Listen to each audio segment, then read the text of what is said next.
The following production is part of the Play Some Video Games podcast network.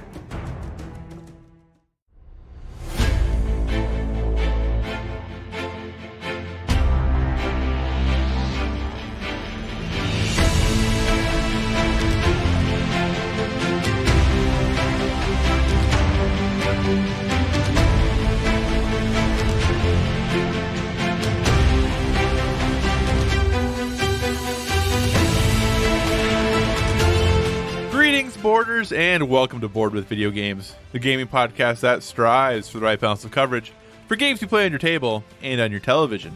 You can think of us as the Leonardo DiCaprio and Tom Hanks of gaming podcasts.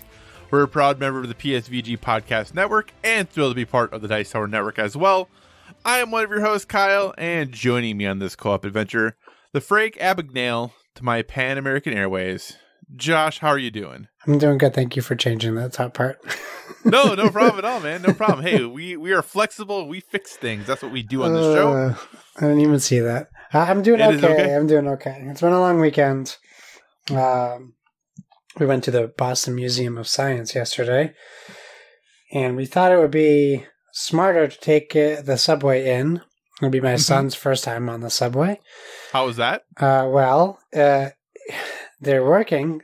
No surprise in Boston, they're constantly working on things. So a large part of the subway line was shut down. So instead of one subway train to the Museum of Science, it took us 3 different trains and a coach bus to get there. Nice. And then the same back. So 2 hours instead of 40 minutes. So it was a long day, but it was worth it. My son had an absolute blast on the, on the train. He loves trains. So right. It was a really big. It was almost worth it to see him that happy. Almost. Yeah, it was interesting because that happens when I go to Minneapolis or something. They have light rail and all this good stuff, and I feel like without fail, every time I go, wherever I happen to be staying, the light rail that is connected to that or is easily accessible that way is having some sort of construction done. Yeah. Without fail. And I was like, man, I stayed where I was, or I chose to stay where I did, so I wasn't right downtown, so I could use the light rail. And now I have to take a bus to get to point here and then jump on this light rail and then get off and go over to this other one. Whereas before, it was just one straight shot, and that's why I chose to stay where I was staying. And yeah, it's stupid. Yeah, but I mean, I don't know. There's always things to complain about, right? So that's true. My thing to complain about. And I guess it's good that they're working on trying to maintain it and keep it high quality and working. That is good. That is the thing they should do. Yeah, there you go. So just do it on my schedule, please, right? Exactly. Yes, you're right. I'm number one.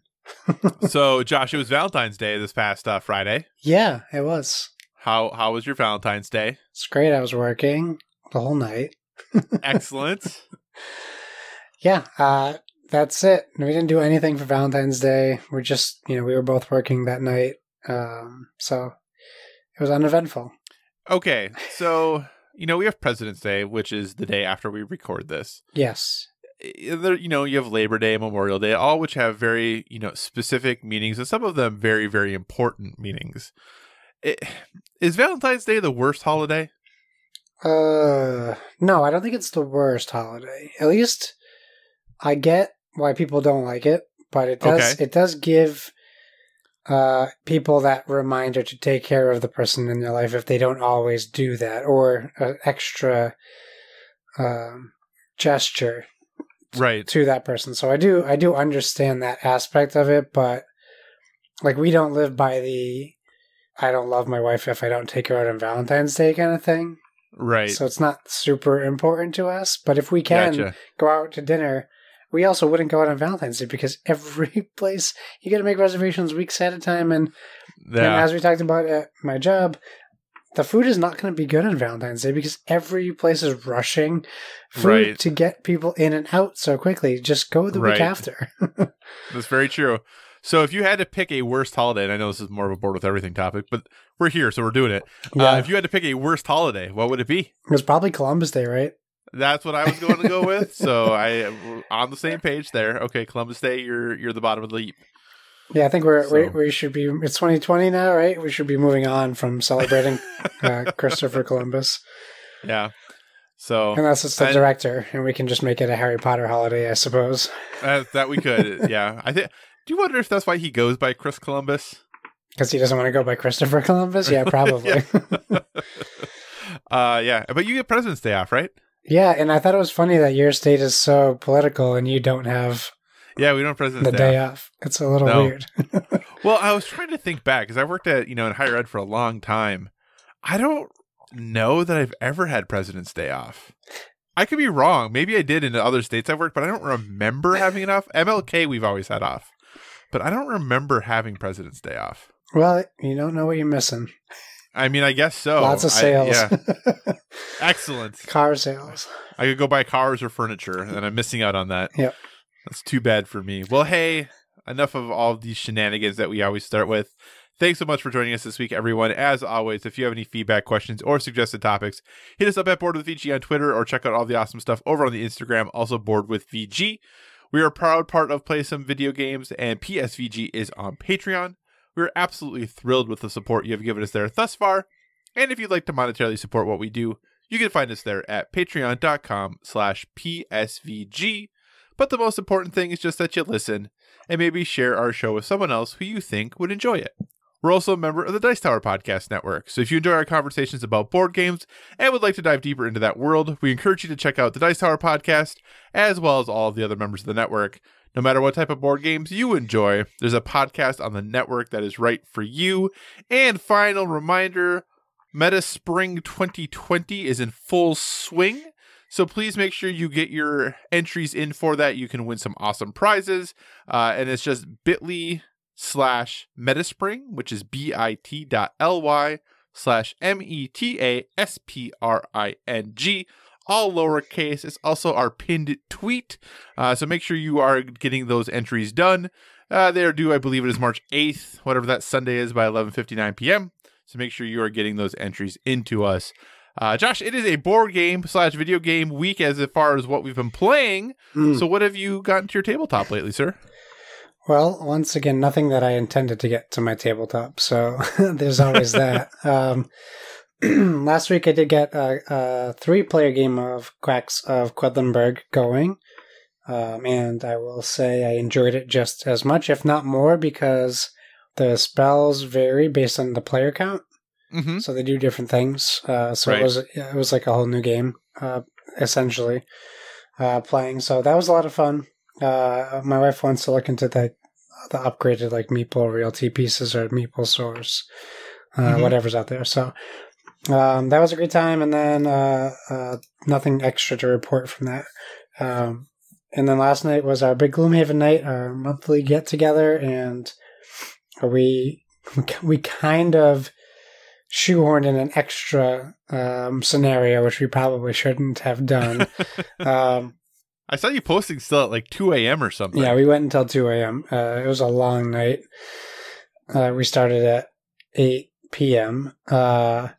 So, yeah, our first party member retired, so we got to open the town records in Gloomhaven, which is a new story element, lots of flavor text and backstory for the town of Gloomhaven, which is pretty cool.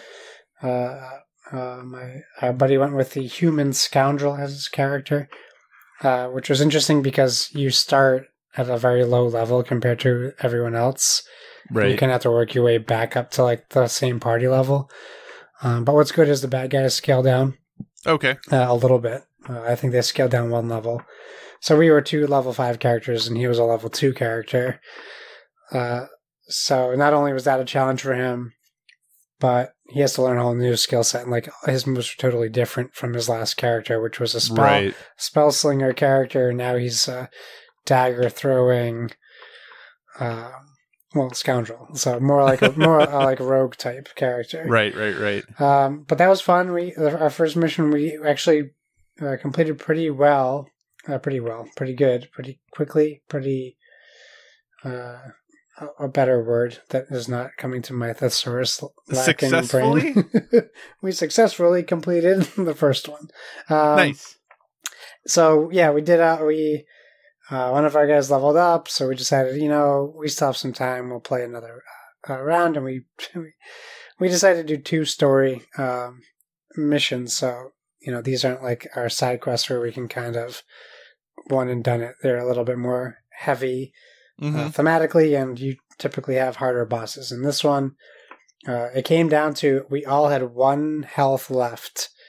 And it wasn't even the last round. We were like only halfway through the round counter, so we were all about to die, literally.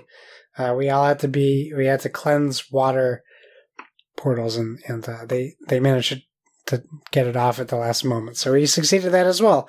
But because it was so late, we didn't really spend too much time on the cleanup or all the post-game stuff, so we haphazardly threw all the pieces back together in the broken token thing, and it's pretty much a mess.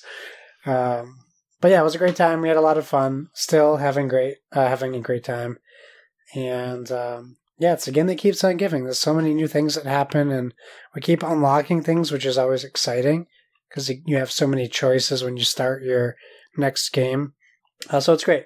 Still Gloomhaven, if you can get it and you think you can dedicate time to playing it, it's such an easy recommendation. And it seems we're so far away from Heart of the Lion, like we're closer to the Frosthaven Kickstarter than we are to the light Gloomhaven game. So it seems it's a bummer to have to like recommend waiting for Heart of the Lion for people who want to get in. Right. But it's also the only real affordable way to do that right now. True. Unfortunately. But yeah, that's it. Just 2 games, and I think I said I have Trial by Trolley came in on Kickstarter. I actually saw a bunch of them at my local FLGS for sale, so people are getting it in retail as well. But yeah, that's it. What about you, Kyle? Awesome. Well, I had my in-laws stop in about a week ago or so. They were here for the weekend.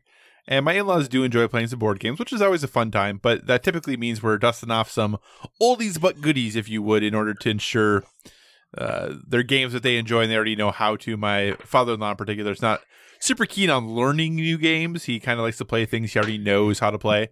So that meant we played a little bit of Catan. And I'll be honest, I haven't played Catan in a while. Do you remember the last time you played Catan, Josh? It's actually been relatively recently, within a year from today. Okay. I don't remember the specific date. Yeah, and I think Catan, what always surprises me, because I maybe play it once a year or so, I'm always surprised at how enjoyable that game really actually is. Yeah. It's a fun game. It really is. And we played a couple rounds of it, keeping track of my stats on BG Stats. And I will say, the one thing that's interesting, though, about playing with people who maybe don't, quote-unquote, min-max as much as other people do, is that they sometimes, especially with initial settlement placements, just pick things that are wacky. And then because, one of the times I went first, so I put my first one down and put my row down and then waited, while they did their ladder thing. And before I picked mine spot, I kind of isolated, okay, here are probably the best 3 spots on the board. I'm going to pick this one because I think it's going to be best. And then everyone else went. But they had picked spots not in what I presume to be the best spot or best remaining spots, but ones that were 1 spot away from those. So that you couldn't take the best one anymore. And one of them I very distinctly remember was a spot that had, I can't remember what the numbers that were there, but they moved down just 1 from it, and it made it, instead of butting up on an 8, it was like butting up on like a 4. And I was like, and the other 2 numbers were the same because it was still touching those 2 pieces. And I was like, why would you do that? Like, why would you take the one that statistically that number is just going to come? And it wasn't a resource that suddenly was really fitting into their strategy. It wasn't like they were going with the all or and wheat strategy just to make cities and buy development cards and try to go that way. So I just didn't know what to do. I was like, how do you play with people who don't have a strategy? So I lost bad, real bad. Every time I tried to do something, they would block me, but not intending to, just because they thought it seemed like a good idea. And, man, it was rough. I did not do well in any of the games. It was funny, too, because my father-in-law was talking about how I really hold a grudge against people, and they were hosing me for no reason. like my partner was way in first place, and they roll 7 for the robber and then hose me. I'm like, what are you doing? I'm in last place by a ton. And they're like, well, you might have the resource that I need. I'm like, so might she. She might too. Have you not been paying attention to the numbers that have been rolled? And yeah, it... Clearly, really in your gaming history with them, you made an impression on them that makes them want to constantly go after you. I know. And I do know the one situation that it was, but that's fine. But I couldn't believe it. And I really like my in-laws. I'm not saying like they just play games so differently because they just play to have fun. And they're like, let's see how this goes. Yeah, and it's not that... the gall. Why? How dare you have fun playing a game? But it's just they're there for the camaraderie of us all sitting together around a table and having conversation, and they just don't care so much about the strategy of it. But it makes it, when you're trying to play with a strategy and trying to do well, it makes it really hard. Like playing against randomness is one of the most challenging things when you just can't anticipate what the person's going to do because it just doesn't make sense, right? Yeah, it's the equivalent of a button masher in a fighting game. Yeah, like I'm like, okay, here are all the things that would make sense for this person to do, and they don't do any of them. They do something completely different. And how do you plan for that? How do you?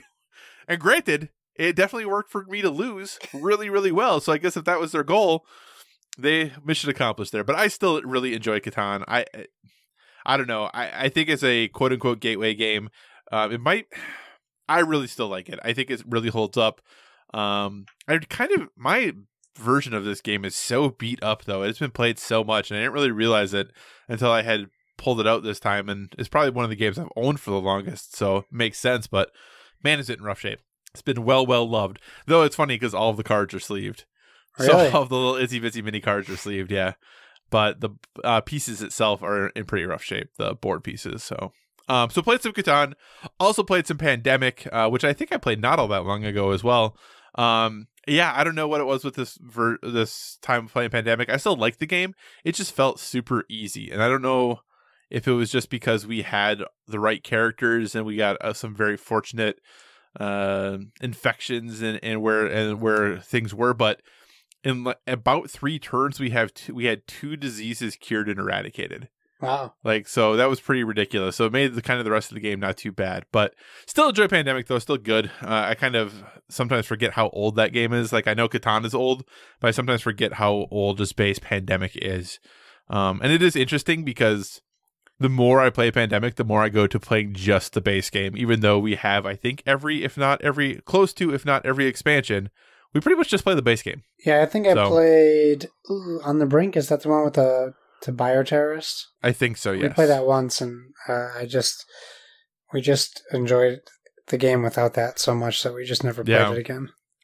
So those are kind of a couple things I got to the table, but the big thing that I got to the table, I don't know that I've talked about this on the podcast at all yet. No, just that you were debating on playing it or not. Yeah, so started and jumped into Machi Koro Legacy. I have been playing this started back in last year. But didn't get very far with it. Have a group of people who are coming over and playing with. So we are playing it with 4 people. Nice. So they came over today. We got into it a little further. So we have finished 8 games. Wow. There are 10 games that are part of the campaign, or however you want to look at it. Obviously, I don't want to necessarily go into giving a lot of credit to certain individuals with this game because a significant amount of controversy around one of the designers. But I had this game prior to that, and I decided, hey, I have it. The folks at Pandasaurus work really hard on it. There's no reason for me not to play it. I will say there have been a couple things that are kind of interesting that, as any legacy game, you open the box and there's all these little boxes inside there that are closed, that have numbers on them that you break open throughout the course of the game. They give new rules and stuff. And I'm not going to talk about any of the spoilers, so don't worry about that.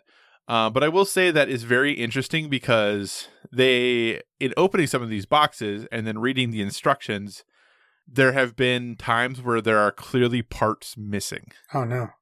And then so I did some Googling online, and this is a thing. Like there are parts that just don't exist that are supposed to come with the game sometimes. Oh, boy. So luckily it hasn't been anything that we can't easily reproduce in some way or make work in another way. But that's just a little bit disappointing when you get the excitement of opening this thing up and then you're reading and then all you have is confusion because there's just stuff isn't there that it says it's there, and it's like, do this, and you're like, but with what? How is that acceptable? Yeah, and oh man, that's terrible. So, and the thing is they say, hey, we'll send you this stuff out, but I'm in the middle of the game, so like, yes, it would be nice to get this in X amount of time, but that doesn't do me any good right now, I'm because you open these in the middle of a round. Right. It's not like you do that, so that's a little disappointing. And something that I understand, there are errors in manufacturing, but it's not like this is a one-off. This is a thing that has happened to many people. You can find it online. And it's interesting too, because then there's other things that you have extra of. So there are things that like you don't have enough, and other things that you have too much. So that's a little bit of a bummer. But like I said, so far for that stuff, there hasn't been anything that it has made it so we couldn't continue with the game. Everything that has been not been there, we were still able to continue and play the game and do all of that. It plays pretty much like base Machi Koro, not like Machi Koro with expansions. Difference being base Machi Koro, you have out like X number 10, I think it is, different buildings that you can buy. The entire, at least so far through 8 games, this plays like the base game, not where you mix everything together and then wait and then draw cards until you have 10 unique buildings. This is just you have everything out that's available to buy all of the time. And that's about all I'll say. I don't want to spoil what happens within the Legacy concept, other than I will say they do some things that are interesting. They definitely have taken some approaches to the gameplay that I did not expect. So that's cool. But it always feels like Machi Koro, even though you're doing different things, even though they introduce new mechanics, even though they introduce a ton of different flavors, the game always feels like Machi Koro, which I think is good. I think depending on if you were looking for significant changes over time, you might be a little bit disappointed by that. But I think the nice thing of it is if you come to the game because you like the flavor and the way it feels and the mechanisms behind it, you're always going to have those things as you play this game, which is nice. But it still does feel different. There was a thing that happened recently that changed everyone's strategy. Wow. We had been playing kind of a certain way, and this thing happened, which didn't seem like a big deal. But then the next game, immediately after basically 2 times we're on the table, everyone changed how they were playing just to adjust to this other thing that had happened now, which is cool that you still feel like you're playing the game, but now you're playing the game maybe in a different way, or then in a different way than you had intended. So like I said, through 8 games, so 2 more to go. And it's also been pretty evenly divided too. I think one person has won 3 times, 2 people won twice, and 1 person has won once. Oh, wow. So it's not that it's, super one-sided or super lopsided as far as how things are going. And what you get for winning is kind of cool, but it also doesn't break the game so that obviously you're going to be the person who's going to continue to win most of the time. It doesn't give you super significant advantages, but it does cause other people to have to potentially adjust how they're playing in the next game based on some choices that you make. So Machi Koro Legacy, overall, if you enjoy Machi Koro, I definitely recommend it. Like I said, just be careful. There has been a few, it seems like, printing issues. I don't know if that's just the print run I got. I don't know if that's been completely resolved. But if you do look online, A, be careful for spoilers, but B, it definitely seems like some people, not just 1 or 2, that there's definitely a few printing issues as far as components and making sure everything that needs to be in the box is in there. But like I said, even when we didn't maybe get everything, there was nothing that prevented us from continuing to play the game. So, Machi Koro Legacy, you have this, yes? I don't. I haven't bought it yet. I've considered it, but now if I get it, I'm just going to email them right away and say, hey, I didn't get these pieces, and then I'll just have them send me it. But you won't know. Well, but you won't know. I'll just look online for the common ones. But then you might get spoiled. Oh, that's true. Yeah, you don't want to do that because you'll get spoiled. I guess that's true. But see, the difference is it'll be just me and my wife playing, and if I get to a point where I'm supposed to open the box and the things aren't in there, I'm probably just going to stop playing the game. Well, if you want to, we could talk offline, and I can kind of explain what it is in a little more detail without spoiling anything. Well, we'll see. We'll cross that bridge if I get it. Okay, that sounds like a plan. I still want to get it. It's definitely appealing to me, but I guess when you said it's still Machi Koro at the end of the day, I think the big question is now, do I want to play 10 games of Machi Koro? Have you not played 10 games of Machi Koro? Yeah, it's 10. No, I mean, we've played Machi Koro, but this was the whole red card issue. Oh, right. Almost broke up my marriage game. So I don't know. Well, I know you don't have to choose red cards in this one. I know that. Yeah, so I was saying they handle that in an interesting way. So I think if that has been a problem before and you both recognize it's a problem, it may not be a problem in this version of the game. And I'll just leave it at that. Cool. Awesome. All right. So I think that's been everything for our tabletop. Josh, what have you been playing on your television? Well, first off, I want to apologize. I noticed earlier my headphone cable was swinging into my mic. So there's going to be like 2 or 3 spots where you just hear either while you're talking, while I'm talking, or while no one's talking. Perfect. Okay. That being said, so video games, again, weird 2 weeks for me. Not a lot of video games, at least diversely. I played Apex Legends as it started Season 4, so I played a bunch of Season 4. They just did duos over the Valentine's Day weekend, including now. I think it's still going on. So I played some duos as well. I jumped in a game with Nathan from PSVG and one of his friends, and we pulled out a victory in our last game, which was nice. Nice. Still a lot of fun. I'm enjoying it a lot. It's still that game I can pick up, play a game once a day, every day of the week, and still feel like I'm getting my investment out of it. Like I buy the battle pass, and that's me giving them, $10-20 every 3 months, which is, I think, acceptable. Right. For the quality I'm getting out of the game. And I really like what they're doing. They keep adding crazy things to the game. There's even a wolf now that like mysteriously shows up on the map sometimes that people don't know what it's for. Oh, interesting. And it's never in front of you. It's just always like in the background of like the map running by you, like people. So I like the story they're telling and the mysteries they're like winding in there. And then the time I've spent the most with video games in the past 2 weeks has been Horizon Zero Dawn. In fact, I completed it again. Nice. For the second time, I have completed Horizon Zero Dawn. I completed New Game Plus this time. I did not do the Frozen Wilds during the main campaign. I just kind of wanted to hit that main campaign, finish the story. So I completed that. It still feels real great. In fact, I might have even liked it a little bit more this time than I did the first time, which is almost impossible to say, considering how high I hold that game. So I started Frozen Wilds today, just very, very, very briefly, because I had to get going on my day. And yeah, it's right away the first I run into a new machine type, and it's very difficult, and it spits fire at me. So I'm like, oh, awesome. Perfect. But yeah, I'm still loving it, and I know Kevin Austin from PSVG Prime is playing it now for the first time, and that really excites me to hear that people are playing it for the first time.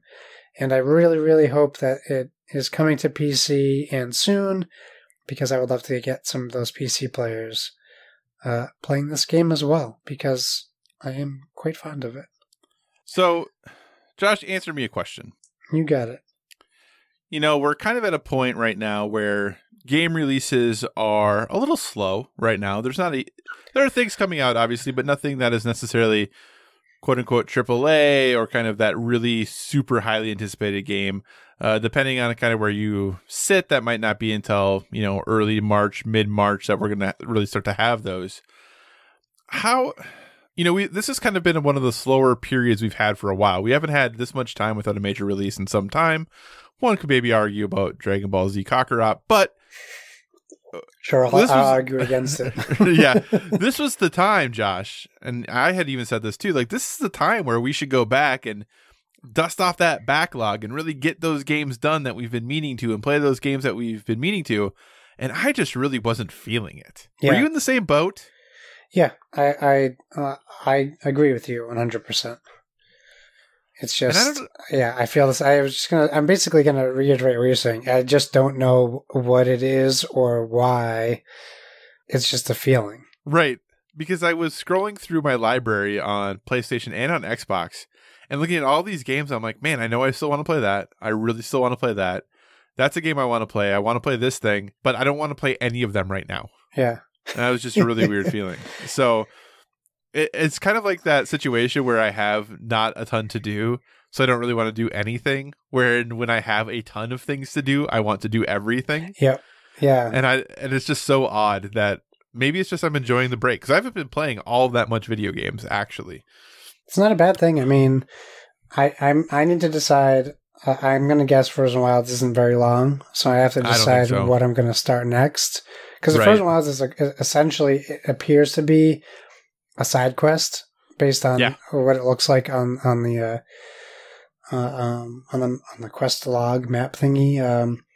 So yeah, I don't know what I want to do next. Like, everyone's jumping on the Division 2 now because it's literally $3. Yep. So I did reinstall it because I'm all on board with playing more of that game, because that's a game that like I didn't play a lot of. I played as much as I could enjoy single player. Right. And then we played a little bit together, but we just didn't have the time, or don't have the time.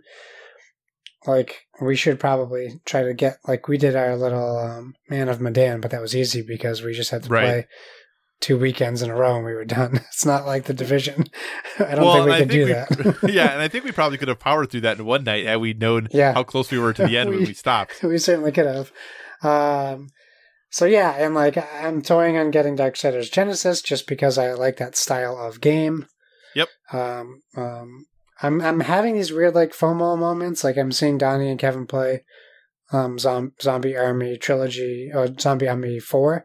Right. And then I'm like, oh, I want to get that. But then I was like, but wait a second. I had Zombie Army Trilogy 3 and I couldn't get a single soul to play with me. Right. So is this just going to repeat that same thing? Right. I could play Mass Effect Andromeda finally. Yeah. But will I? So I feel the same way. I have a lot of things that I could potentially do after this, and I don't know what I'm gonna do, if anything. And I keep hovering over Ghost Recon Breakpoint. I don't know why.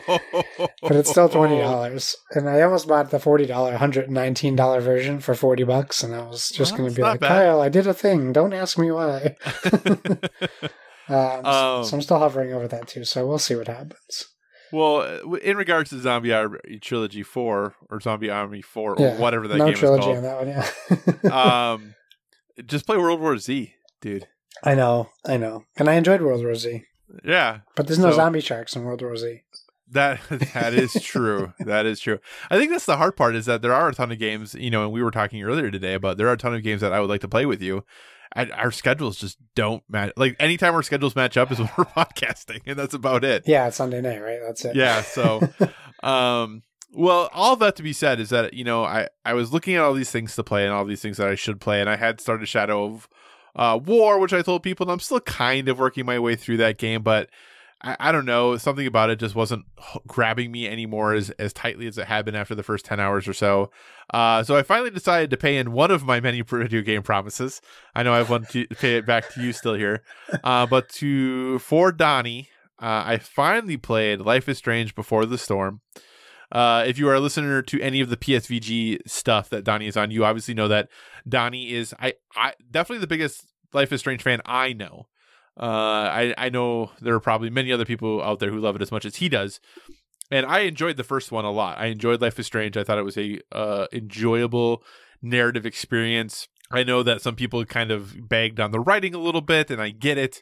And I will say Life is Strange Before the Storm isn't necessarily much better as far as that goes, but there's just something about these characters. So Before the Storm takes place before the original Life is Strange, and oddly enough, I downloaded Life is Strange 2 now as well, so that is ready to go, just because I really enjoyed playing this game. It was nice and fun to kind of sit down and be in that world again and have them say hella and things like that, because, that's what they do. And it's interesting because Ashley Birch actually wrote this one. Really? So yeah, she was the writer for this one, because this happened when this game was announced was when the strike was going on. So she couldn't do the voice acting for it. So she was the writer for it, other than there's one bonus episode called Farewell that she then does the voice acting for, because that was afterwards. So the writing though still feels true. Like it definitely feels like Chloe. And it kind of really is everything that leads up to what happens then in the first Life is Strange is what is covered in this game. And I don't really want to talk all that much about it because obviously it's huge spoilers. Overall, though, if you enjoy narrative-based adventure games, there's not any really puzzle solving for the most part or anything in these. It very much is about experiencing the story, kind of just being there with these characters, learning about them, going through and experiencing their lives with them. This is another good entry in that series. It was on Game Pass. It no longer is, but you can get it. It's on sale for very, very cheap all of the time. I think it even might be right now on PSN as we talk. But I recommend it. So if these are things, if maybe you were a fan of Telltale and, they obviously have had their ups and downs about their games and, obviously we are getting some things here in the future. But if that's something you miss, I think Life is Strange is an easy recommendation. One thing these games do very, very well is how they incorporate audio, specifically music, into their mood setting. Yeah. And they do a fantastic job with it in the first one, and in Before the Storm, it is no exception. The music in the game is exceptionally done, and the characters are just, for all of the cringy moments that there might be with dialogue and sometimes like things like that in this game, the characters are still really, really endearing. And the thing that is nice about these is there was only one time I can think of that I made a decision and then we had a conversation later that was not it did not jive with the decision that I had made. Right. That I had said to do this one thing and then I had a conversation with someone minutes later and it's like that previous thing that I had done and said didn't even exist anymore. And I think that's kind of one of the hard things with these style of games. And one time did that happen while I was playing this game that I was like, wait a second, this doesn't make any sense. Why are they acting the way they are based off what we did before? But overall, really enjoyed it. And I'm actually excited to play the second one as a result of this. It kind of scratched that itch for me. So this might be kind of how I'm spending my time moving forward. But that's Life is Strange Before the Storm. Definitely a recommendation there. Outside of that, mostly what I've been doing when I've been playing is I've been playing multiplayer stuff. So back in playing a lot of Overwatch with Overwatch League starting, been spending a lot of time there. Interestingly enough, they had a developer update a couple weeks ago where they talked about how they're going to try to balance and patch the game more often. And so far that is holding true. They are giving balance patches. I think there's been 2 or 3 in the last 2 weeks, which for them is ridiculous. Wow, that's a lot for anything. So they definitely are pushing things a little bit faster and trying to balance the game, which is cool. And then also kind of back into that Modern Warfare Season 2 has started with their Battle Pass. Their Battle Pass progression is still not good. One of the people I play with, he has, I think, double the time in the game overall than I do, or close to double. And granted, we started playing, the first Battle Pass wasn't out right away, so it's kind of hard to say, oh, look at the number of hours that we have. But when I bought the Battle Pass, I bought it with like the 20 level boost, so you get the first 20 levels included. Yeah. So there's 80 more levels to the Battle Pass. I think I finished Season 1 I was on level 70 something. So I had done 50 some levels, but I had spent at least 60, maybe closer to 70 hours on the game. That's a lot of time. And I get that. And it was a little better than I thought it was going to be. But man, that's a lot of, like, if you figure if I hadn't done the 20 level boost, I would have been in the level 50-ish range. And I understand there are people who are going to blow through 200 hours in, the 6 weeks, 8 weeks, whatever it is. I get that. Yeah. But man, it really sucks when the only answer is spend a ton of time, more time than you can possibly have, or give us money. Is your time spent playing it enjoyable, and or are you winning? Like, how's that time spent? For the most part, it's good. There definitely have been some days that have been frustrating. I will say I am playing much better than I was, definitely, from when the game came out. When the game came out, my kill to death ratio was super bad. And obviously that's not everything, but my win percentage was really bad as well. Both, like, my KD was like at 0.75 and my win percentage was probably in the low 70s. I just looked for like my last week of playing, my KD is now like 1.3. And my win percentage is like 0.93. So I'm not quite even, but I'm like significantly up in both areas. So I think that's the hard thing, though, is that matchmaking in Call of Duty is 100% based off of ping, right? Yeah. They just want people who have great ping. Last night I played a game of it, and it was literally a lobby. It was 6v6. 5 people on the other team were playing together. Yeah. Okay. And everyone else on our everyone on our team was alone. Like we were just 5-6 people hanging out playing some Call of Duty. We got stomped. It wasn't even like, and I personally did okay, but it wasn't that fun. Like nothing about it was fun because the spawns in the game are still so bad that we were like pinned in our spawn, and we lost 75-70. So it's not like we got destroyed. Yeah. But then, you go to the post-game lobby and the other team is just talking crap to you. And you're like, hey, you're 5 people who are running together and you beat a random group of 6 by 5 points. Yeah. Like, I don't know if that's something to brag about, Yeah. So, but that's just one thing, that you can't compare everything apples to apples. But that's the nice thing about Overwatch is that, it's 6v6, but usually it'll be like, oh, your group of 3 will match you with another group of 3. And you're also going to play against 2 groups of 3. Right. Yeah. Yeah. And it's not 100% of the time that it works, but that's what the matchmaker tries to do, is looks at your skill rating and your grouping together. And that's not always perfect. There are definitely times when that's problematic, but I think that's better than being like, hey, a group of 5 versus you random 6 group. Like, that just doesn't seem to work out super well. And the thing that's interesting too is that in Overwatch, if you have a group of like 5 people playing together, and it can't find another group of 5 to match you against, say it matches you against like 3 groups of 2, it will match you against 3 groups of 2 of people who are higher skill than your group of 5, because it thinks that teamwork like increases your skill if you're playing with people Yeah, for sure. And like play with regularly. Yeah. Yeah, so that's the thing that actually got a lot of people really upset that it would do that, but that's what Overwatch's matchmaking does. So, like anytime you go into a match and you're like, oh boy, a group of 6, your heart always thinks a little bit. But then I always am like, well, maybe theoretically, like we're a whole bunch of groups of 2 and they're a group of 6. That means they should all be really bad. Right. Yeah. Yeah. And then you lose to the people who you think are supposed to be really bad, and then you feel really bad about yourself. But anyway, all of those gripes aside, I am still having fun with the game, obviously, because I'm still playing it. Something about Call of Duty is just very satisfying. It's just so swingy. I wish it was more consistent in how I felt while playing it. But overall, things are better. Season 2, it looks like the Battle Royale is going to be coming sometime during this season based off of a lot of hints and blacked out parts of the menu and all those other things. So I'll be very interested to see if that happens, especially since they're still supporting Blackout. Yeah. Like, that's still a thing that's being supported. So it'll be very interesting to see if there's basically 2 Call of Duty. Well, and their app is Battle Royale too, right? What's that? The app, the mobile game is a Battle Royale. Yeah, and the mobile, so like it'll be very interesting to see if all that stuff is. Speaking of which, did you hear anything about that Activision, about their conference call or their earnings call? No. So Activision talked about on their earnings call, which is obviously Activision Blizzard. They talked about for Call of Duty that there's 40 million people playing Call of Duty on PC and console, but that there are 100 million people playing Call of Duty on mobile. And as a result of that, the Activision is going mobile first for all of their games moving forward. Oh boy.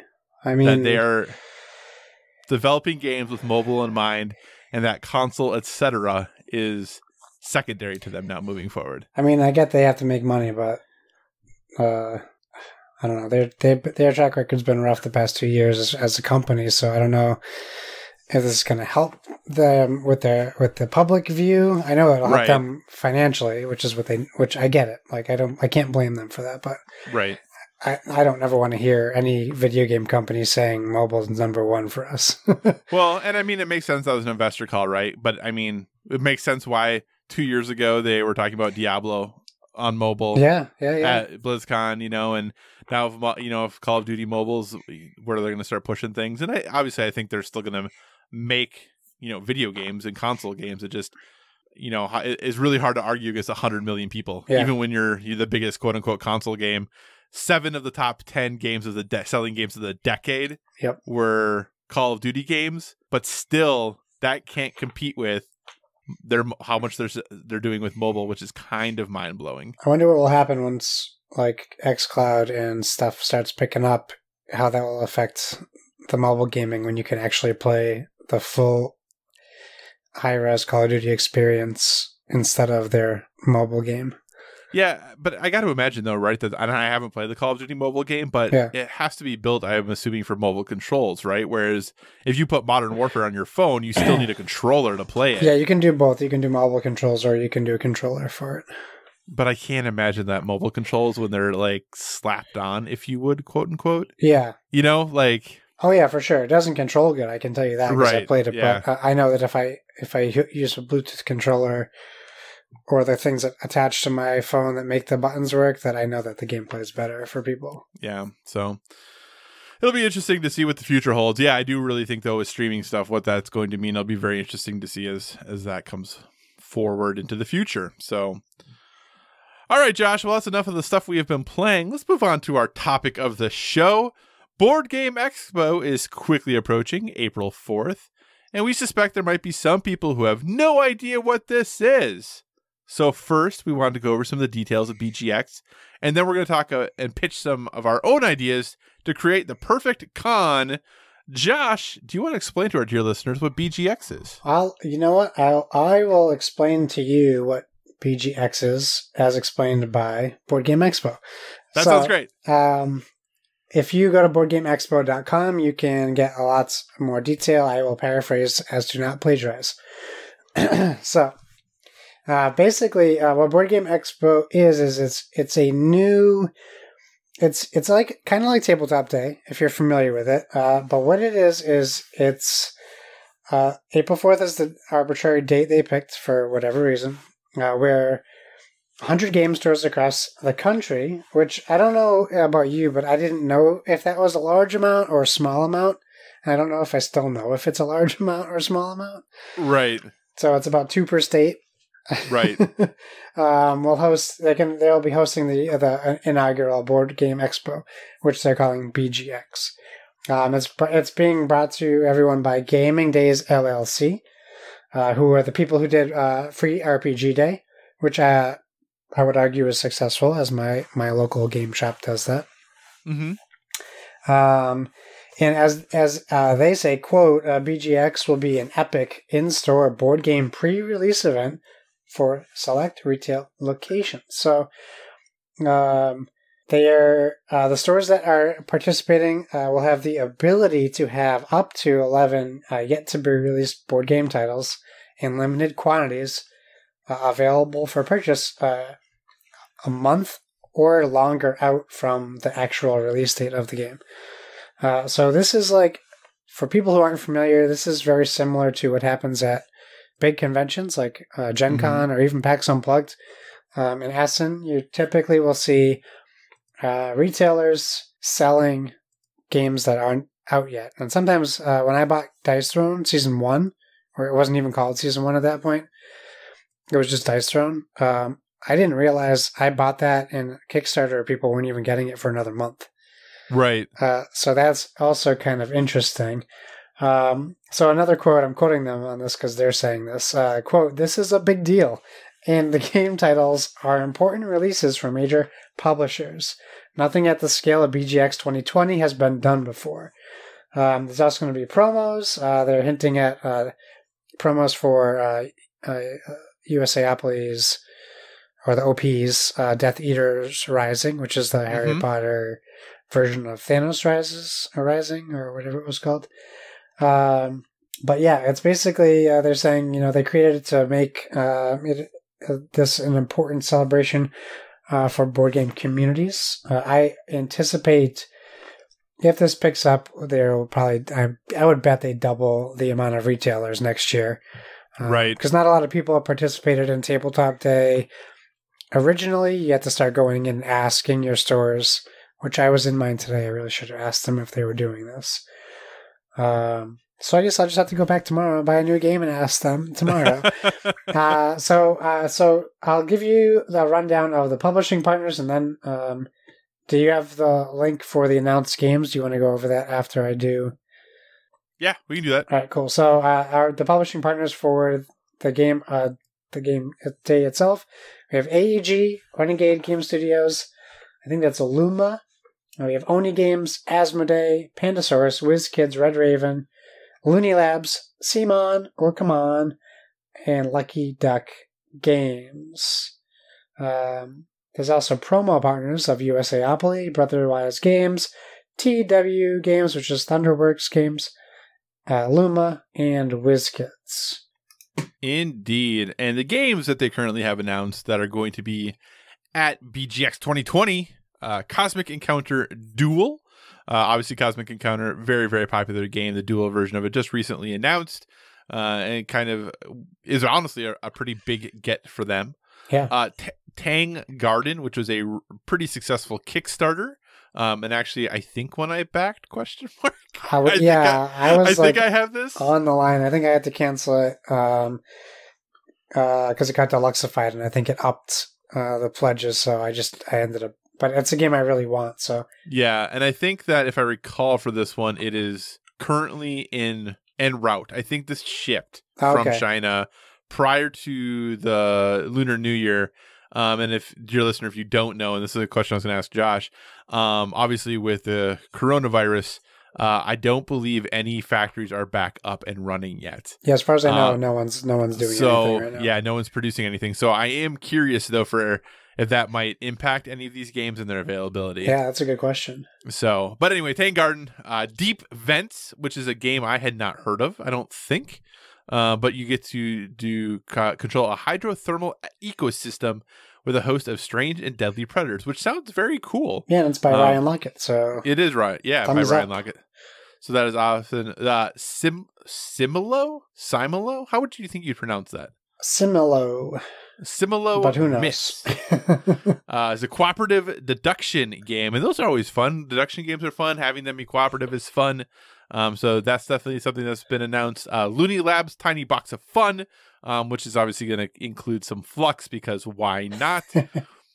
Sonora from the good folks at Pandasaurus, this is the flick and write game we had talked about a few weeks ago. Yes. On the show, so very cool there.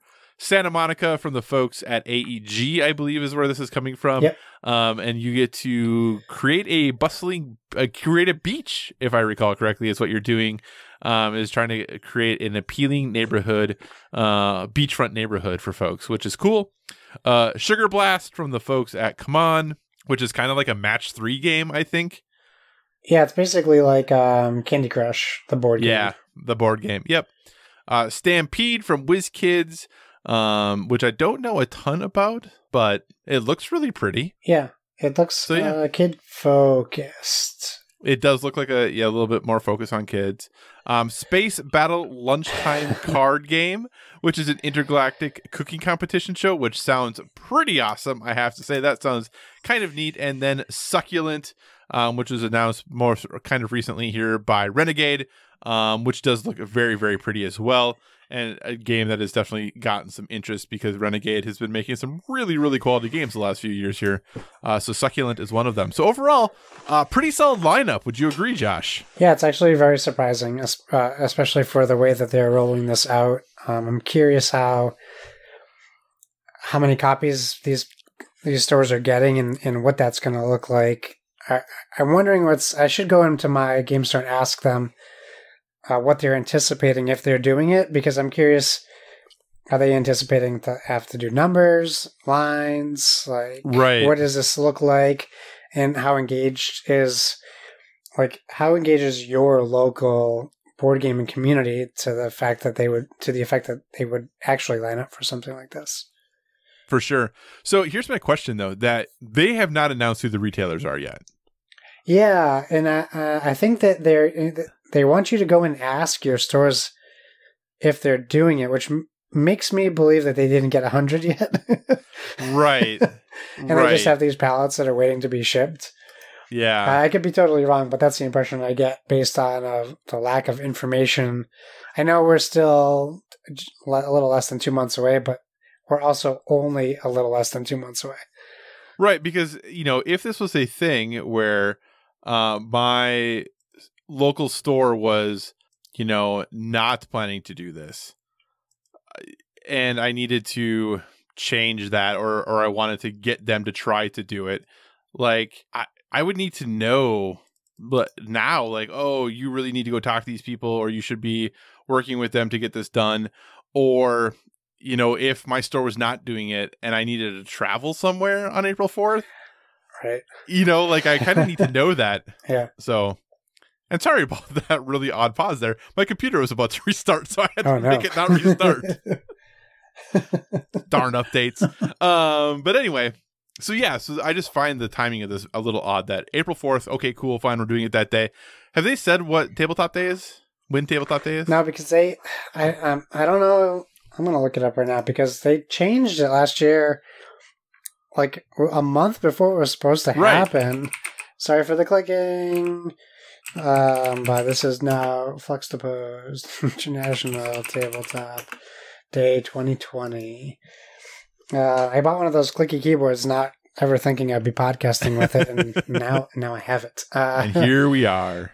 Let's see. So they have it listed as April. Yeah, it's not actually. Does it just say like April 2020 or something? Yeah, so last year it was April like 25th, and then they changed it to June 1st, like on a whim. So there's no date yet. Okay. But I think the safe bet is June, based on last year. Right. I wasn't certain because I knew, like I said, I knew past years had been in April. Last year's was supposed to be in April and got changed. So I just didn't know if it potentially is going to conflict with this day. What do you think, though, of trying to kind of do this event? There are events similar to these kind of, free comic book day is a thing that is done at a lot of different places. And I maybe is created and scheduled from somewhere centrally. I have no idea. But what do you think of trying to do this kind of convention-ish thing where, hey, everyone go to your friendly local gaming store on this particular day, and here's this cool opportunity that you're going to have? Do you think this is something that could succeed, and do you think this is a way for them to try to push back against like online retailers? Yeah, I mean, it's great for like small shops. Like if Barnes & Noble decides to participate in this, I don't know that that's great for what they're trying to do. Mm-hmm. But yeah, what I like about this that's different than Tabletop Day, International Tabletop Day, was basically like, go to your game store and ask for free stuff because we're going to have free promos. Right. So then game stores have to be like, well, now we have to organize an event so people aren't just coming in for free stuff. So now it's like, come to our store, play a board game, get a promo. Now they have to arrange for staff to teach board games, etc., etc. And now you're also getting people who don't really want to play games just there to get that Dead of Winter promo. So I like this better because it's driving business into your store specifically to get product now. Mm-hmm. While it's not necessarily much different from a regular board game release, the thing that makes it different is that it's trying to recreate the convention atmosphere, which is the multiple hot games you want to get, so that you have something to talk about, and you get those bragging rights, right? It's like getting a Kickstarter before it hits retail. Like, I got Sonora, and now you're also doing their work for them, where you're providing word of mouth on a game before it comes out. So now you go to Board Game Geek, and if Sonora, if that game is incredible, maybe now it's number one on the hot list because 350 people got their hands on it and they love it. But it also could work against them. Yeah, I just think it's interesting because this almost feels like a Magic pre-release event. Yeah, I don't know if you've ever been to one. Yep. But where you go, the game isn't actually officially released for a week still, but you can go and get cards by just playing in these specific events, and everyone's there to kind of participate in it. And then you go and you're like, oh, look at the cool stuff I have that no one else really has yet, which, even though there's 100 people at the pre-release, whatever. But you kind of have this, hey, I have these cool things before I'm supposed to have them. I got to be part of this cool event to get this thing. I just wonder if that translates as well to board games. Maybe it does. Maybe it doesn't. I don't really know. But I think that's kind of what this feels like to me, is a pre-release event. But instead of just for Cosmic Encounter Duel, it's for these 11 board games that we're having this event for. What do you think the chances are that everything going on with China, with manufacturing, what do you think the chances are that in some way impacts this event? Yeah, I mean, that's a problem, right, with everything being made in the same part of the world. Right.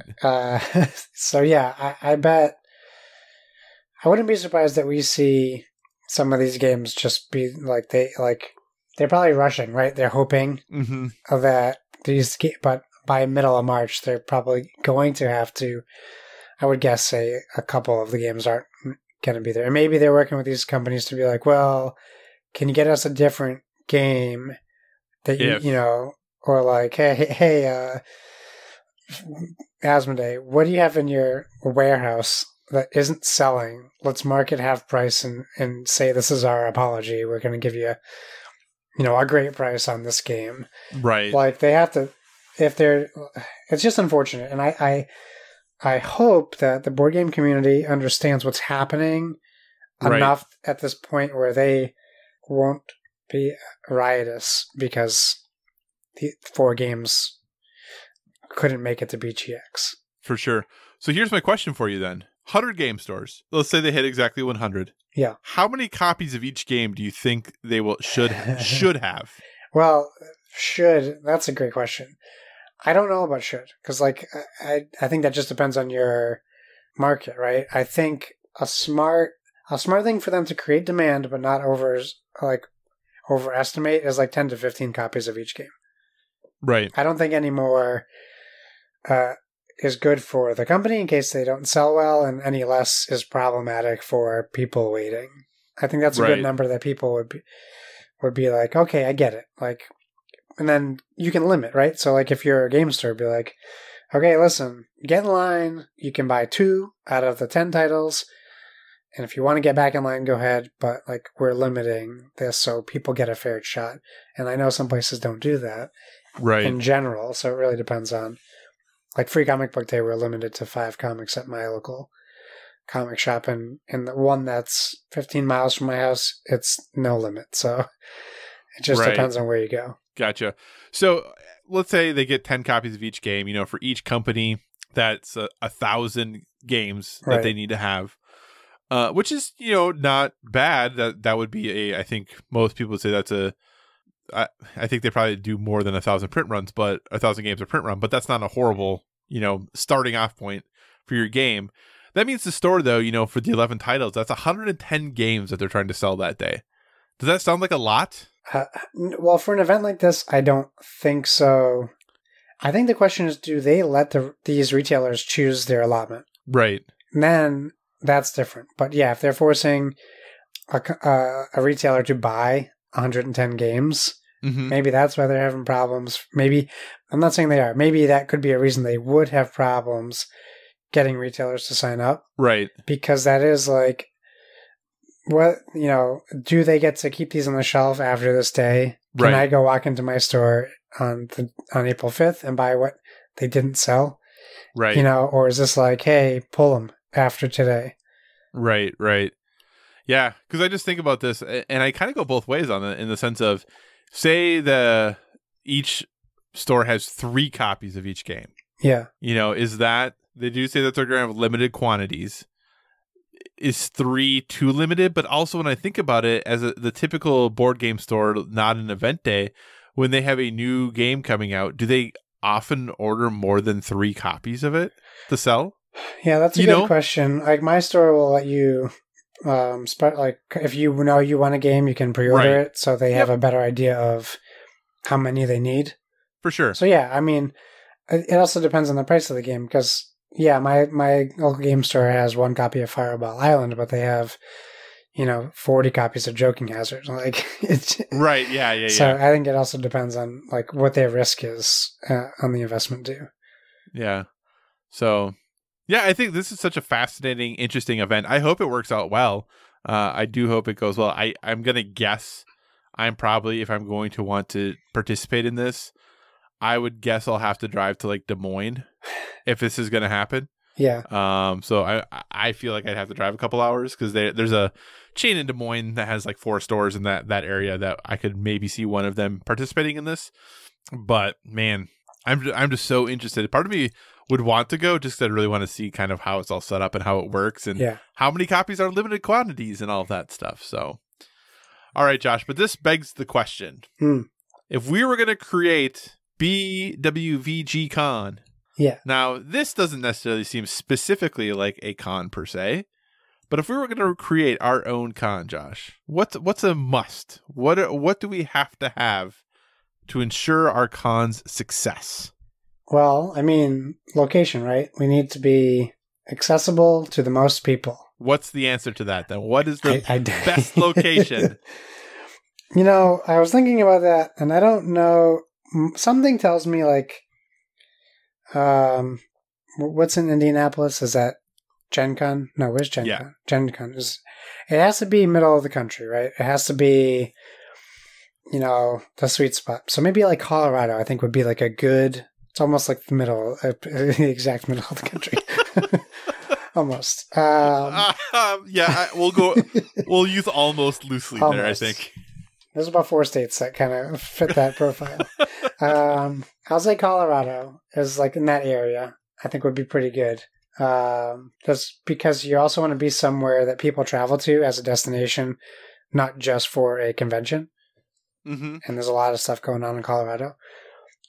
So I would say that you need that, and then you also need, these are the obvious things, right? I think. But if we're talking like Board Game Expo's thing is like you need something to draw people to your convention or expo, and that is games. Right. And I think when you look at Gen Con and Essen, the thing that separates them from other conventions is their buying conventions, where people specifically show up to spend money and wait in line more than to play board games. So the biggest thing that Board with Video Games Con would have to decide is, are we trying to set up a convention to provide hard-to-find exclusive games for people, or are we trying to sell games kind of like PAX Unplugged, but be more of a board game playing convention? I lean to the playing aspect because that's the most fun for me. But as the other half of Board with Video Games, what would you want it to be? Well, just so you know, I mean, if we really want to do this, you look up geographically the middle. Yeah, the geographic center of the United States is in Kansas. I'm pretty close, Kyle. Yeah, you're not that far off. No, for sure. Lebanon, Kansas. Okay. Well, it's approximately 2.6 miles northwest of Lebanon, Kansas. So I don't know how big Lebanon, Kansas is. I'm going to go with probably not very big. Let's see here. Lebanon, Kansas. It has 218 people. So maybe we're not going to be able to have it there. The population has declined from its height. It looks like 1920, 822 people live there. So it's declined since then. It's been rough times for Lebanon, Kansas. Thanks. Okay. So go with me on this adventure just for a moment. You say Colorado, and I think Colorado isn't a bad choice at all. Denver, I'm assuming you were thinking Denver. Probably surrounding, because Denver's too hopping. Okay, so some in the surrounding greater Denver area. Okay. So go with me on this one. I'm going. We want to have this board gaming convention. We want people to come play games, maybe buy games. We'll talk about that in a second. We want it to be a place that has a large enough airport that people can easily get to. Yeah. Okay. We want it to be a place that, as you said, is pretty centrally located. We want to have it be a place where people maybe wouldn't think necessarily of going to, but then when they see it, hear about this thing, do a little bit of research, they're like, oh, that actually seems kind of like a cool place. They have some good food, maybe some really cool breweries, that kind of stuff. But they don't have so much stuff that people aren't going to be at the convention, right? Yeah, or that they can't afford to go there. Or they can't afford to go there, right? Like maybe they come a day early or leave a day late because maybe like they want to go to like the zoo or something, right? Yes. Josh, I'm telling you, the answer's Omaha. Okay. Why are you laughing? Why are you laughing at Omaha? It just sounds like someone from Iowa would suggest that. I'm not originally from Iowa, so back up. Someone currently living in Iowa would suggest Omaha. Actually, the reason I selected Omaha is I have long believed every professional conference for like work should be in Omaha. because it's affordable. It's easy to get to. Yeah. There's not so much stuff there that if you're there on the taxpayer's dime, you're going to be like blowing taxpayer dollars on random things. And if you're there, there's not so many things pulling you away from the conference that you're probably actually going to go to the conference and learn stuff rather than traveling for work and then just going to this, whatever in Vegas. So it's boring is what you Disney mean. World. No, it sounds like you're going there for a purpose and you're going to do the purpose that you're there for. So it's boring. All these conferences that are in Vegas and Disney World, come on. We know how long people are actually in those sessions. That's silly. Why are we even sending people to those places? Anyway. Yes. So I vote Omaha, but Denver, Colorado's fine too. No, we can make Omaha work. I'm okay with that. All right. So I think though, having a nice mix, if you could get, I think maybe like one or two companies that are going to come and maybe highlight a hot game. I think that's kind of all you need. I think just having a couple really cool things that are there, not that, not a Gen Con where people are literally running for games and it's like all the newest, latest, greatest, best games are released. Yeah. But if you are like, hey, we're going to have these couple really hot games that are going to be available for sale. And then otherwise you have a third party retailer, someone like a Cool Stuff, who's there just with a selection of a whole bunch of other stuff. Yep. I think would be kind of a cool way to do it as a nice mix of like, hey, here's some incentive if you want to come. You'll have the opportunity to get this thing that is going to be hard to get get anyway, but you aren't coming necessarily and having to spend hundreds and hundreds of other dollars buying games like you do or feel obligated to do when you go to Gen Con. And then we have this killer library of games that you can play while we're here. To me, who has never been to a board game convention, feels like a good mix. Maybe I'm wrong. No, you're on point. We also need a big announcement, like a new game release. Right. But what I think is more important, which we need to include, video games. Yeah, we'll get there. This could be if it was in Omaha, it could be Dice Tower Central. Well, let's be successful before we try to get Dice Tower to buy us out. Just saying. Okay, so how would you envision? So you want this to be kind of like, I know obviously PAX has like Unplugged now, but board games traditionally were a small part of PAX.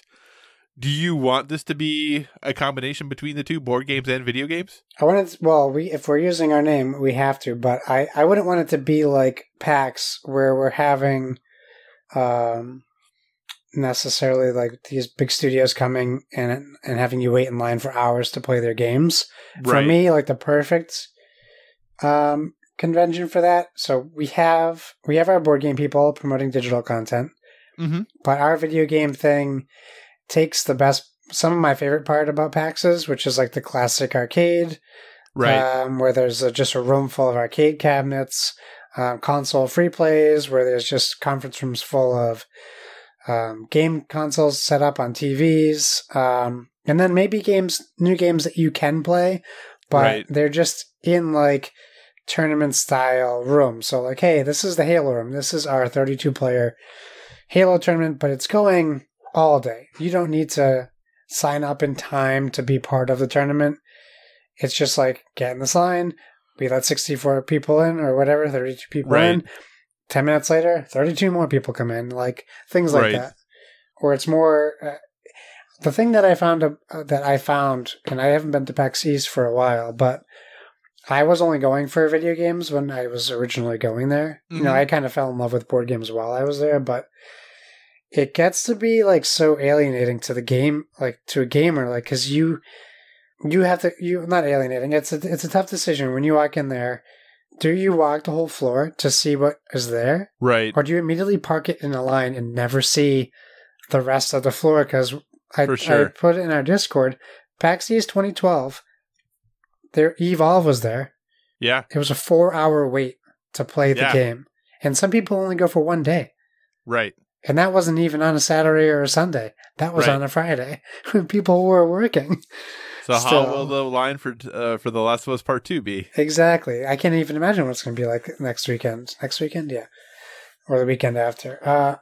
So I want to eliminate that. That would be my goal. I mean, there's ways to do that. I don't know what that would be. Right. But I would like to eliminate the theme park aspect to video games.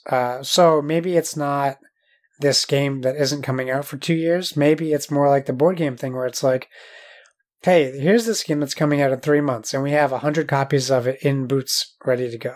So you're not waiting more than 10 minutes to play a game. Right. I like that. I like that a lot. I think having the arcade room is very cool. I that seems like it'd be great. Console room, whatever, tournaments, all that stuff seems cool. I think, Josh, if we're going to start this thing and set ourselves apart, we have to have something that no one else has, right? Jeff Keighley. Well, no, just E3 doesn't have him. That's all. Go with me on another journey. Is it back to Omaha? Imagine yourself in Omaha, Nebraska. All right. Oh, man, I'm so depressed.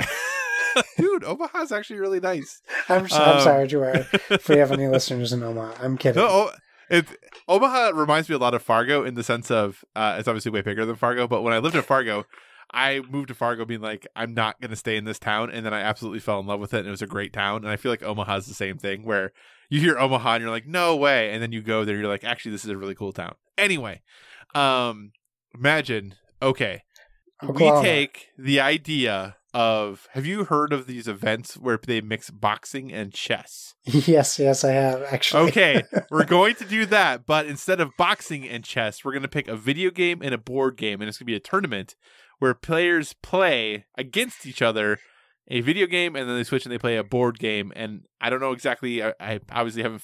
Mortal Kombat Pandemic.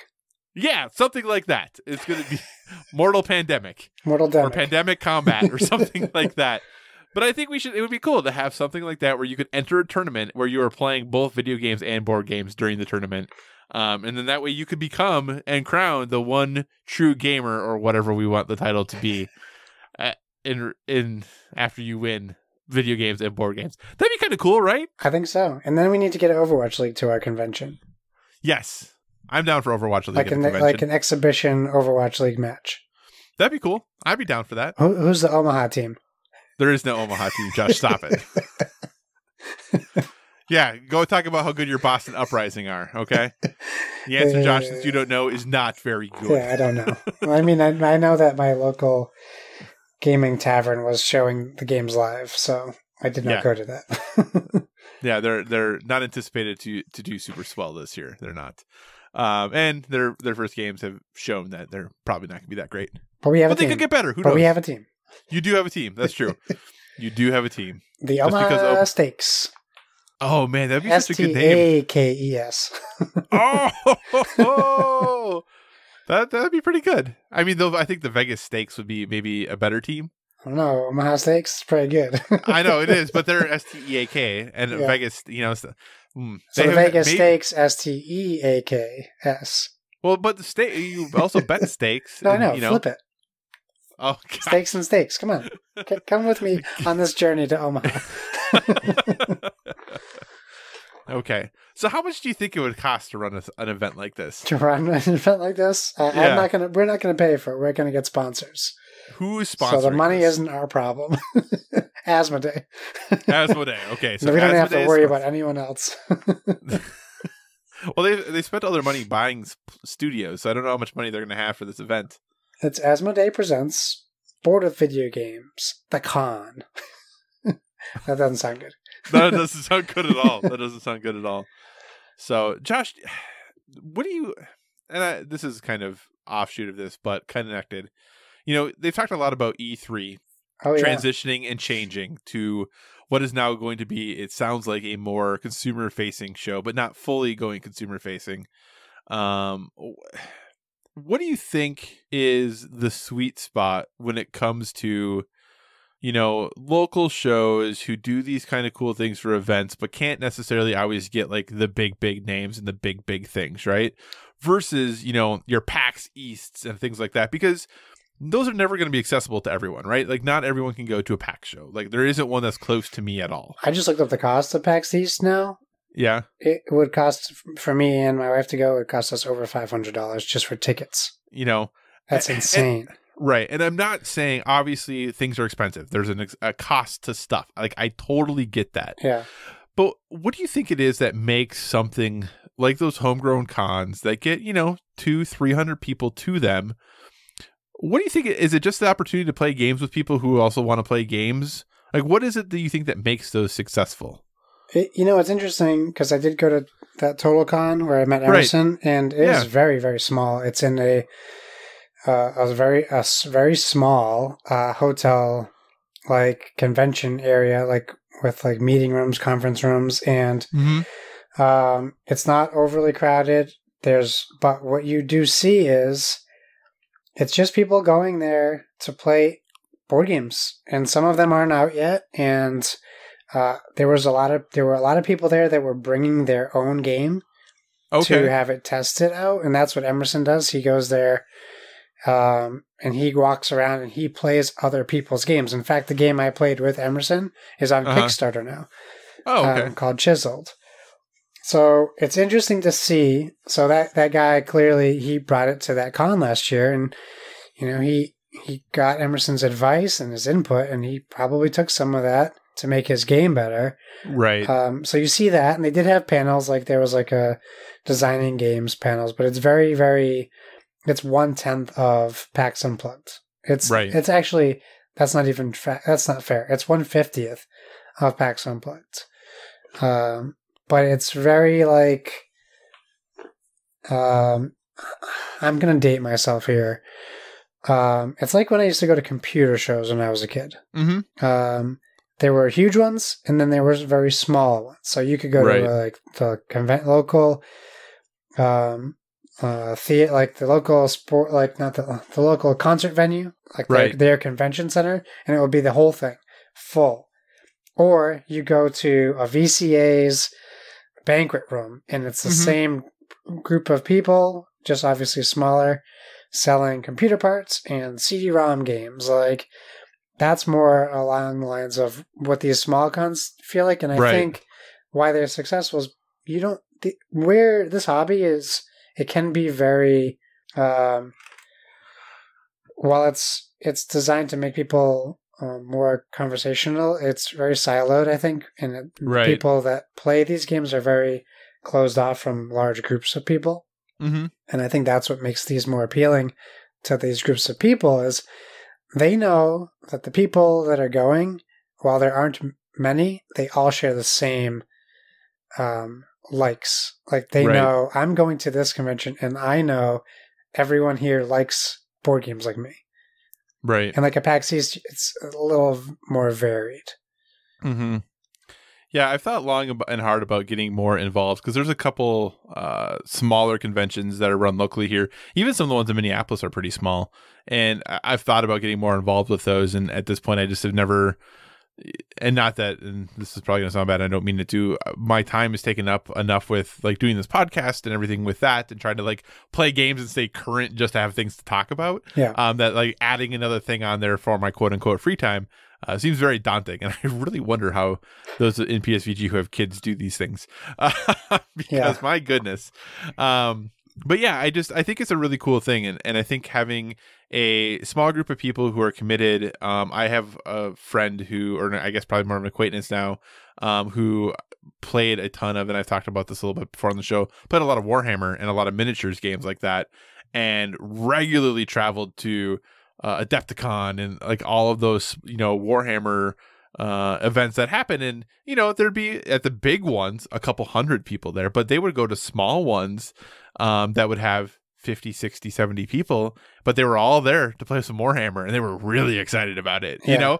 And it's just kind of cool to be part of something like that you have these groups of people who drive for 8 hours to come to this thing and they're just going to put some dudes on some tables and push them at each other for 2 days and then drive home. And they're really excited about it, So, and I think that is one of the things that I think we lose with video games since everything is just right at our fingertips.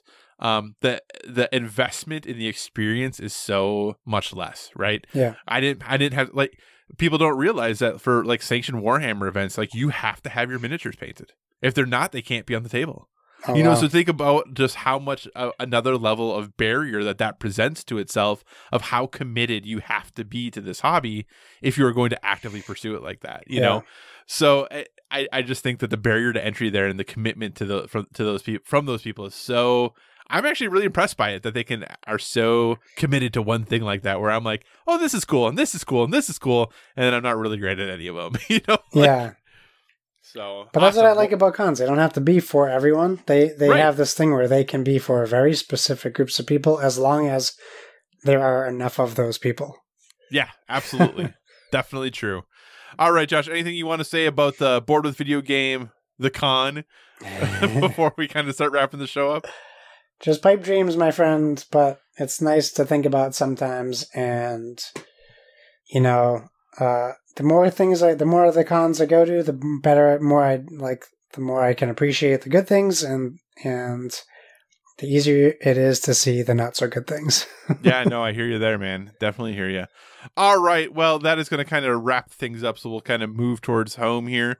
We did not email out for questions We did not message out for questions this week. Again, ran into some schedule difficulties with the guest, but don't worry, those scheduling difficulties will be resolved. We do promise. We're working hard for that. So I didn't want to ask for questions and then have it not work out. And unfortunately, it didn't work out. So we're just going to move on to our recommendations for a well-rounded life. And obviously, we are clearly a gaming podcast. We do want to give you one recommendation for a thing we're currently into that's helping us live that balanced life. Josh, what is your recommendation for our dear listeners? This one hurt, but I'm gonna put it in the notes because I sometimes leave them blank, and which is hard because sometimes I try to go back and be like, what did he talk about? Yeah, that's what I mean. I need to put it in. So, last week I talked about how we were going to go to Dice Tower Cruise. Yeah. And we were very excited. And I still would love to go to Dice Tower Cruise, but you know what? We got credit card bills to pay. And while we typically like to do fun things with our tax return, typically, this is the smartest decision. I talked to my wife this morning, literally, because I was thinking about it over the past couple days. And this doesn't mean we can't take a vacation this year. We already actually are taking a vacation this year, but it's with, family, my folks, so it's a little different. Right. Instead of doing the Dice Tower Cruise, we are just going to take that same amount of money. We'll split it between the two of us, and we're going to decide how we want to spend it. But my suggestion was to pay off some of our debt, which I think is the responsible adult thing for me to do. She also wants to get her wedding band resized. So like I said, okay, take that money that you want for that and do that, but then put the rest onto your credit card. And then, we had the conversation of, I've never asked her how many she has and how much she owes. And then that happened. And then I was like, oh no, you need to pay those and get rid of one of those. But yeah, so while it is a bummer that we won't be doing PAX Unplugged or Dice Tower Cruise now, I think we were kind of spoiling ourselves a little bit too much. And this year, we're going to be responsible. We're going to take that money and pay off our debts, some of our debts. So I would say, if you're listening, this seems kind of obvious for a well-rounded life. I think it's real easy to ignore this step, though. Yeah, it is. So just do something a bit more responsible than you think you're doing. Like, you're like, oh, I'm going to go splurge on this, fill in the blank. Well, maybe get something a little lesser and pay off a bill, or, help someone out. Something like that. I hear you. It's not a fun one, but it is something that will help us. Well, it was interesting because I, since I switched positions and went to a new, went to work at a different school, in January, I'm fortunate that my previous position paid out my remaining vacation. Yeah. And I didn't take vacation very often. So I got a pretty sizable chunk of money, like way more than I would typically get in a paycheck. And I was very proud of myself because immediately I was like, oh, what are all of the things I can get? Yeah. And I did splurge a little bit in that I set aside some money for paying for the PS5. But then everything else either went to debt or savings. And I'm just basically ignoring the fact that I got this money. Because It would have been super easy to be like, oh, I could do this, and I've been meaning and wanting to do this. My treat to myself was paying for the PS5. And then everything else went to paying off debt or went into savings. And I was very proud of myself because that is 100% not like me. Well, good for you. That's great. So I was pretty stoked. So yes, I echo Josh's recommendation of being responsible. My recommendation is something a little less responsible, I guess. There is a docu-series, because I gotta, stay. Oh, number one, did you see that Volume 3 of The Chef Show is coming out? I'm so excited. This week, I think, right? I don't remember the date, Yeah, I think it's like Tuesday or Wednesday this Googling. week. Also, did you see that finally Season 2 of Ugly Delicious is coming in early March? Oh, I didn't see that. That's awesome. I know. Oh, so excited for Season 2 of Ugly Delicious. Early March for that one. Anyway, though, on Netflix, my recommendation is this docuseries called The Pharmacist. It is very interesting because it starts off as a pretty typical whodunit type of documentary of very sadly a pharmacist who works in and lives in New Orleans. His son is murdered, and obviously all docuseries are going to angle things one way or the other. Basically, the angle this documentary takes is that the police basically don't care, that he was killed in a drug deal gone wrong. He shouldn't have been there in the first place. Whatever. He got his just desserts, if you would. But the father, the pharmacist in this situation, does not leave it go. And he continues to pursue the case in order to try to bring his son's murderer to justice. Now, number one, I think that what this shows you is the extent someone is willing to go to in order, when they are stricken by grief and sadness, in order to get something resolved. And I will say potentially, maybe not in a positive way, which is, I think, something to watch.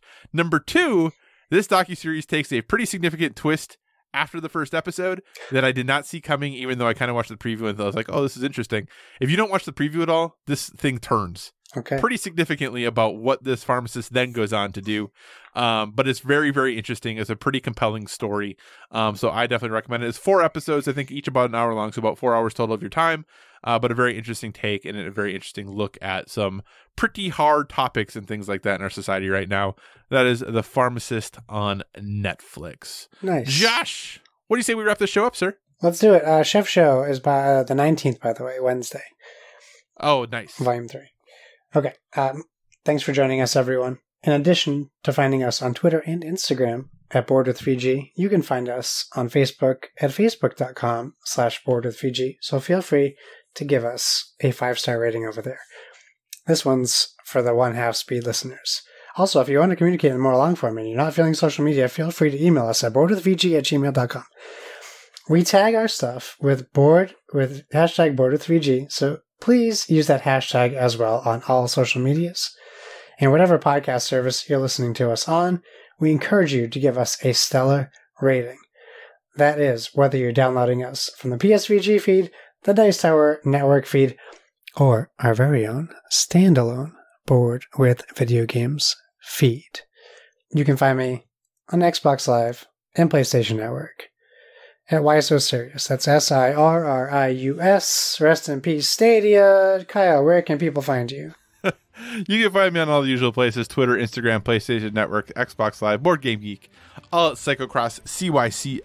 Whoa, my gosh, I messed that up bad. CYCOCROSS.